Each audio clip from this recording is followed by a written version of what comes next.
Voilà, et on va double-cliquer à droite du nom Calque 0, ce qui va faire apparaître la boîte style de calque ici.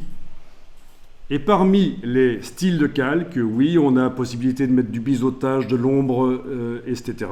Mais ce qui nous intéresse, c'est ce qui est déjà sélectionné ici, les options de fusion. Et c'est ce qu'on voit là, les options de fusion. Ça gère la manière dont les pixels de ce calque vont interagir avec ceux d'en dessous.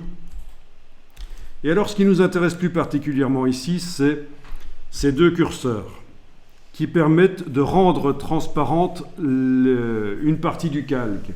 Et c'est le curseur du dessus qui nous intéresse ici. On va rendre transparents certains pixels du calque en fonction de leur luminosité à eux. Donc, c'est pour ça qu'il est indiqué ce calque.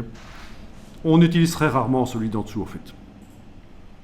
C'est pour rendre transparentes les pixels de ce calque, mais en fonction des luminosités des calques d'en dessous. Donc c'est rare. Donc ce que vous allez jouer ici avec le curseur qui est en haut, à droite. Regardez ce qui se passe sur l'écran quand vous le bougez vers la gauche, il n'y a pas le choix. Voilà. Les pixels les plus clairs situés entre cette intensité-là dans l'image et le blanc, ils deviennent transparents. Vous pouvez cliquer sur OK. C'est du non destructif. C'est-à-dire qu'on peut faire réapparaître comme on veut par la suite. Ils sont toujours là en fait. Ça se voit sur la vignette. Ils sont toujours là, les pixels qui ont disparu de l'image qu'on voit là derrière. Donc, redouble-cliquez sur la droite du nom Calque 0. Jouez sur le curseur ici. Alors, si vous zoomez, vous allez remarquer qu'il n'y a qu'un seul niveau de transparence.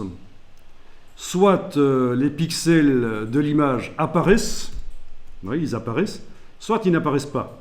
Et c'est le calque d'en dessous qu'on voit, le rose. Bien sûr, par la suite, le rose, on va le remplacer par du blanc. Ce qui fonctionne sur un fond rose saturé comme ça, fonctionnera forcément sur du blanc.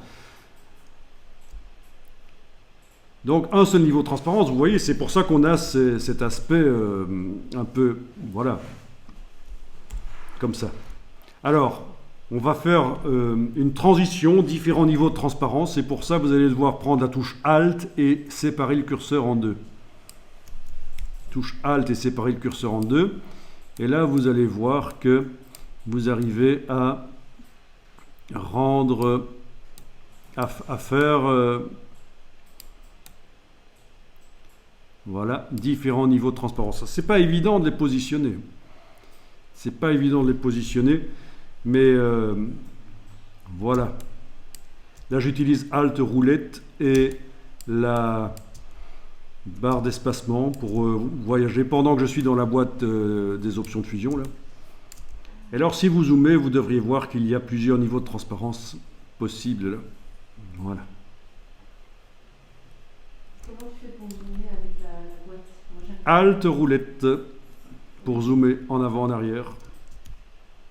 Ça va pas avec la boîte de dialogue. Donc en positionnant le pointeur sur l'image, Alt roulette ne marche pas. Ah, il faut essayer alors avec le raccourci sur le PC, CTRL et barre d'espacement. En même temps, ça fait apparaître une loupe positive et on peut cliquer. Ah oui, en cliquant, oui. C'est ça. CTRL barre d'espacement sur le PC pour zoomer en arrière.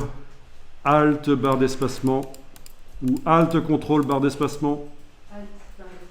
Alt barre d'espacement pour zoomer en arrière. Voilà.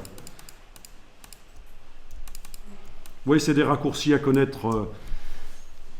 CTRL barre d'espacement, Alt barre d'espacement, les raccourcis de la loupe positive et négative, parce que parfois, si votre roulette de souris est foireuse, ça va vous sauver la vie de connaître ça. OK. Je clique sur OK. Et voilà. Vous avez vu que sur le calque, il y a cette petite icône qui indique qu'il y a eu un travail sur les curseurs d'écrêtage, sur les options de fusion. Bien.